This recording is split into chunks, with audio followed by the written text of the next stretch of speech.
Hi, is this V? My name is Carter. My car clipped through the streets and is currently falling into the endless void underneath. Would you mind picking it up for me? Thanks.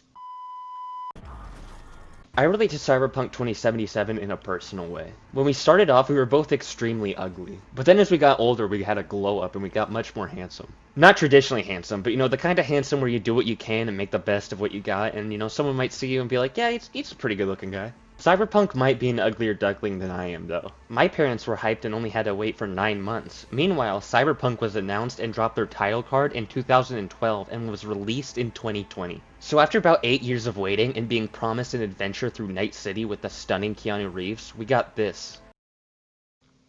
What the fuck is this? This game was a buggy and unplayable mess at launch, and basically was everyone's favorite bright yellow coaster for a while. This game did release in December of 2020, so maybe they were hell-bent on a 2020 release date because the original tabletop game was called Cyberpunk 2020, and that's why it was so buggy. Saying that this game did not live up to expectations would be the understatement of the decade, especially to those who only had a PS4.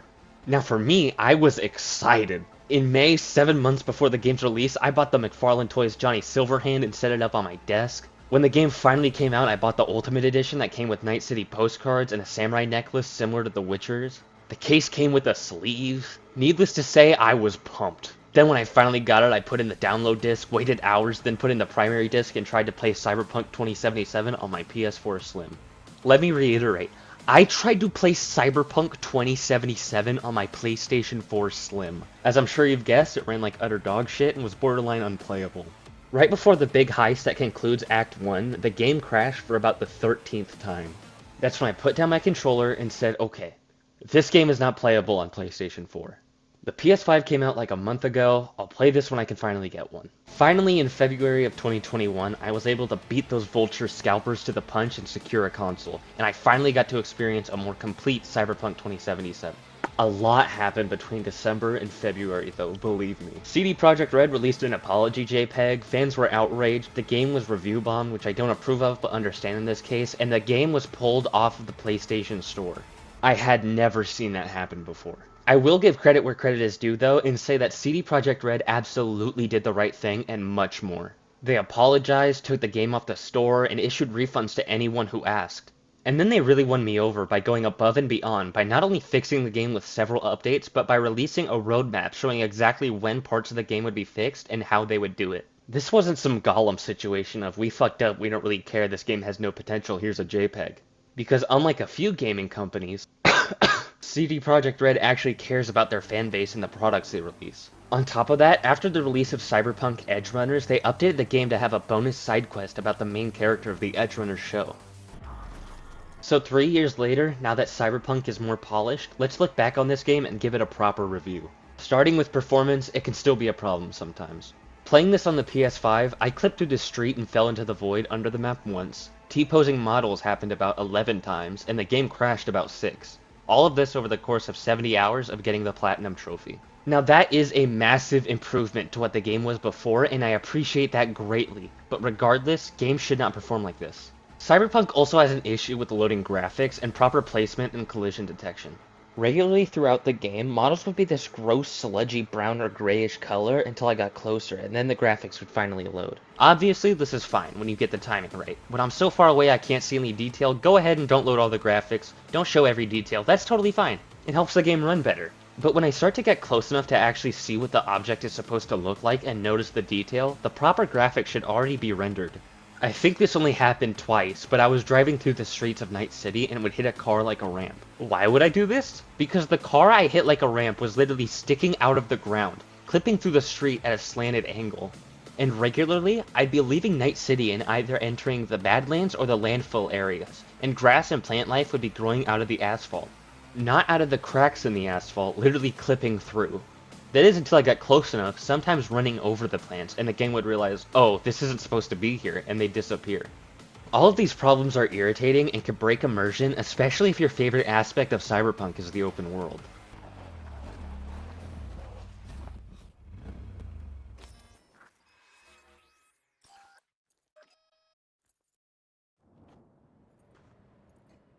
As someone who mainly plays video games for the story, I was able to put up with it, and my immersion wasn't often broken, as these performance issues never really appeared during missions or cutscenes. Well, except for this time. Fair enough. To business it is. Elizabeth?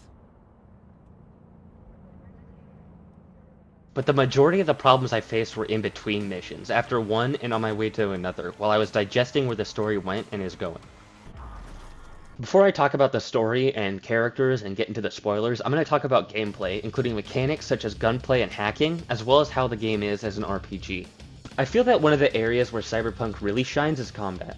Guns and weaponry are very common in Cyberpunk, as you lit them off of enemies and sell the less powerful ones to get some eddies. You never really stick to one specific weapon.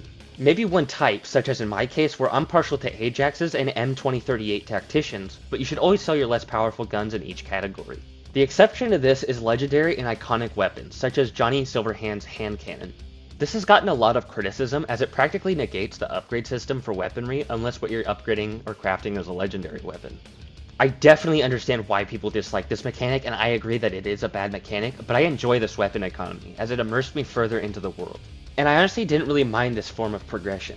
Cyberpunk has advertised its city as one where you could catch a stray bullet hailing a cab, and with that in mind, it makes sense how firearms are everywhere, and it's feasible to trade up instead of buying your guns. The actual gunplay is very fun in Cyberpunk, as well as melee weapons. Enemies do have a bit of a case of Black Ops 4 syndrome where it takes about 4 or 5 headshots to take someone down, but it makes up for it by utilizing the setting of the year 2077 and providing the player with creative and interesting guns with futuristic abilities, such as homing bullets to miniature rockets similar to whistling birds from The Mandalorian. The fact that enemies are a bit more bullet spongy can be a bit obnoxious, but I think they balance it perfectly as they are almost as resilient as V is. And it makes sense in this world where the human body has been upgraded tremendously with technology.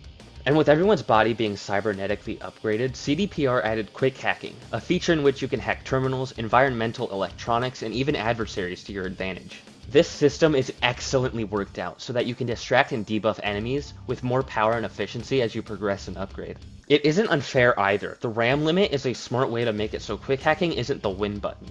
Quick hacking is a tool in your box, not a fix-all. It's a unique feature that sets Cyberpunk apart from the rest of futuristic and open worlds.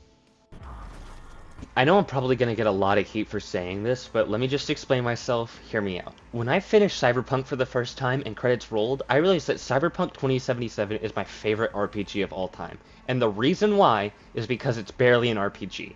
I am not an RPG guy, so games like Fallout and Skyrim don't really resonate with me anymore. Back when I mainly played on Xbox One, Fallout 4 was my favorite game of all time, and I sunk countless hours into that game. But when I got my PlayStation 4, I started to play more PlayStation exclusives, and I realized, holy shit, I don't like RPGs as much as I thought I did.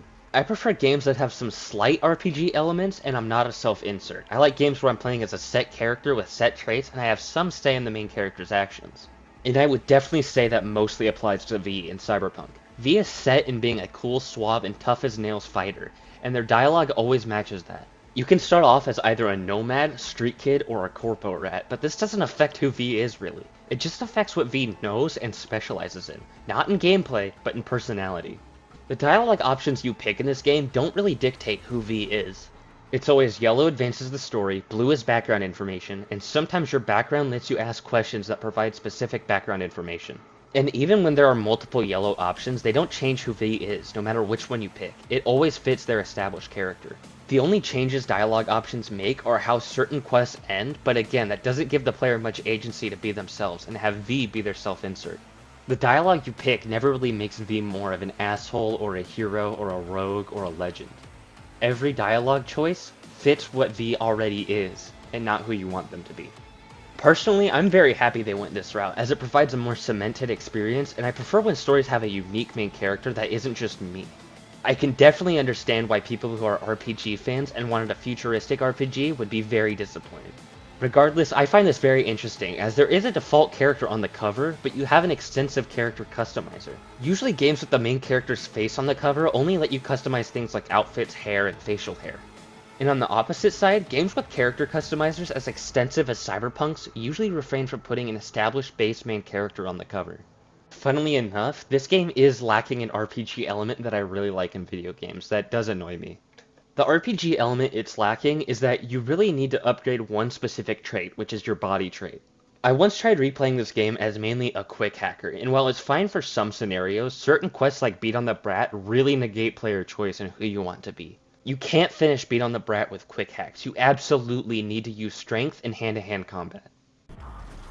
And for one last topic while we're talking about gameplay, let's talk about the driving in this game. When the game first came out, I heard people say that the driving in this game was on par with GTA. That is not the case. At the very, very least, it is serviceable. In my opinion, the driving in this game is actually quite good. And the only person I could really see complaining about the driving in this game are people whose favorite game is Gran Turismo and Dirt 5. Every mid-sized car drives pretty much the same. Same with the smaller and larger cars, and same with every motorcycle. The only real difference between a majority of the cars in Cyberpunk is how cool they look. This is a critique, but I do not really mind it. I think that even though they're consistent throughout each vehicle, the driving is still fun. That is if you drive in third person though. If you drive in first person, you're a masochist, and I don't understand how you have the resilience to deal with it. And as the last segment of the spoiler-free section, I'm going to be talking about Cyberpunk's open world. I don't need every video game to be an open world for me to like it. There are, funnily enough, some cases like Breath of the Wild where I'd say the game is just a little too open and should hold your hand just a little bit more than it does. But when a game does have a good open world, ooh, baby, I love it. Red Dead Redemption 2 made me realize what Wild West environments could actually be. The Yakuza spin-off Judgment emulated a modern Japanese city but utilized its limited map to make it feel like a tight-knit neighborhood. Grand Theft Auto V's Los Santos encapsulated Los Angeles perfectly, an area I love, and Arkham Knight gave us a dark and grimy, crime-ridden Gotham, similar to Batman Begins, and not Dark Knight's Gotham, which is just Chicago. All of these open worlds are special and immerse the player in the setting fantastically, and Cyberpunk does the same. I'm not going to get political, and I'm not saying if capitalism is bad or not, you can assume what you want. But regardless of how you feel about it, it can go very wrong, and Cyberpunk is a dystopian future where capitalism has gone horribly wrong. Advertisements cover every street corner and every building in Night City. There's not a star in the sky in the middle of the city due to light pollution, and you can see these projected ads from all the way out in the Badlands. Night City is practically pornographic in the year 2077 as society progressed past the barrier of being uncomfortable around sexual topics. Like this, check out my favorite store. The buildings are coated in ads that are considered obscene in the current year, and I cannot show you on YouTube.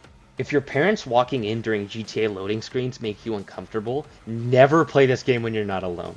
Cyberpunk fits in with films like The Wolf of Wall Street and Babylon, where the watcher or player is entertained by the appalling events characters live out, and exhibits how the high life can be both a blessing and a curse. I think Cyberpunk pulls it off pretty well, but I can definitely see how some people think it's over the top and too much. The city is chock full of gangs and rivalries, such as the Maelstrom and Militech. Each district is a territory of various fixers like Rogue, Wakako, and the infamous Dexter Deshawn. It doesn't feel empty either, as you learn with side gigs and things like Cyber Psychos how everyone in the city is up to something. The question is whether or not you'll be there to experience it. In this future that CD Projekt Red has crafted, the United States and Japan have forged a strong alliance, as Japan's corporate leader Saburo Arasaka created the main MacGuffin of the story, and has set up one of his main corporate headquarter buildings in Night City's very own Konpeki Plaza. This is prevalent throughout the game, as the Arasaka logo is plastered across technology and buildings, and Japanese architecture is not an uncommon sight. Cyberpunk's Night City is a great open world. Living in it is just as you'd expect. Indulgent, crass, dystopian, and makes you feel dirty. But damn is it interesting. It's a dark possible evolution of our own society, so you immediately have an inherent understanding of how the world works. But it leaves you curious to find out new aspects such as slang like choom or eddies, and how the rampant crime affects daily life. From this point on, I'll be discussing characters and story, which will involve spoilers. If you want to avoid spoilers, go to this timestamp to skip to the conclusion. On the topic of characters, it would be much faster for me to list characters I don't like. I don't like T-Bug, I'm not a big fan of Jackie, I don't like this guy because he has no importance and has a shit haircut, and I don't really care about River Ward because I didn't really care for his side quest. Other than that, I love every character because of how well written they are. V is a fun protagonist as they're going through a battle against their own mind. V has great dialogue as they're not an asshole but they're experienced and have seen it all. People respect V because they act like they've been somewhere before. I could go on about Johnny Silverhand forever, but this video is long enough so I'll try and keep it short. He's one of the best written characters in video games, and the acting by Keanu is superb. As he slowly takes over V's brain, he stops resenting V and starts to bond with them, which makes Johnny uncertain about taking over the body. He's a passionate, cool-headed, and all-around badass veteran. He's crass in the same way that Negan is from The Walking Dead, where you hear him say something completely out of left field, and you're stunned and almost charmed. Takamura is a badass bodyguard who's been in this world for years, and while he doesn't know technology too well, he's a warm-hearted yet lethal fighter on a trek to avenge his boss and his family. JJ Street. What is this name? Dexter Deshawn is a smooth-talking, backstabbing, big-shot fixer asshole, and is given an interesting arc of backing down when it gets too hot. Panam is one of V's best friends, and if the ending I got didn't involve Panam, I didn't want it. Judy Alvarez is a tragic and sympathetic character with her old town and everything that happens with Evelyn. Delamain has a surprisingly meaningful story. Who doesn't love Rogue? Claire has one of the most fun strings of side quests with one of the most emotional backgrounds. Everyone has such a great, intimate, and emotional story to tell, with the best quest of all time obviously being Flaming Crotch Man. I feel like this is the perfect time to look back at this game, as the game has been mostly fixed, 3 years is a nice number, Johnny Silverhand's interlude takes place in 2023, and most importantly, at the time of recording this, there is a giant Hollywood strike consisting of actors and screenwriters, and it's all about one thing: artificial intelligence. The whole story of Cyberpunk and the choices you will make throughout it depend on your opinion on whether or not an exact digital and artificial copy of someone is actually them or not. To summarize the plot of the game, in the year 2023, a war veteran and musician with a mechanical arm known as Johnny Silverhand teams up with other criminals to take down a monopolizing company known as Arasaka, led by the founder, Saburo Arasaka. Johnny attacks the Arasaka HQ in Night City with an explosive, but in the process is captured by Saburo with the help of Adam Smasher. You look like a cut of fuckable meat, are you? Saburo then uses Silverhand as an experiment to develop a device that can grant the user immortality. Silverhand's physical body dies, and his personality is transferred onto the device known as the Relic. 54 years later, in the year 2077, the protagonist V steals the Relic from Arasaka, and during the heist must insert the Relic into their head to protect it from deteriorating. In the aftermath of the heist, V is killed by their fixer, and the Relic attaches to V and their body, resuscitating them. As the game progresses, the Relic begins to completely take over V's brain, and V starts seeing Johnny Silverhand and bonding with him. In the end, through one way or another, V can either get rid of Johnny or let him take their body as his own. The whole dilemma is based on one essential question: is this the original Silverhand or artificial intelligence? Is the original consciousness of Johnny on this Relic? Or is the original Johnny dead, and this is just a lifeless, exact copy of his personality? This poses a very difficult choice. If he's real, do you let him take your body? Would you lay down your life so Johnny could have a second chance at his? Is this even your decision to make? What does Johnny want? He doesn't want to die, but is willing to. Should he live through V's body, or live in this cyberspace with Alt Cunningham? If Johnny's just an AI, does he belong in the real world? Or is the cyberspace a better place for him? Is he even worth the trouble? Should you just destroy him from your brain?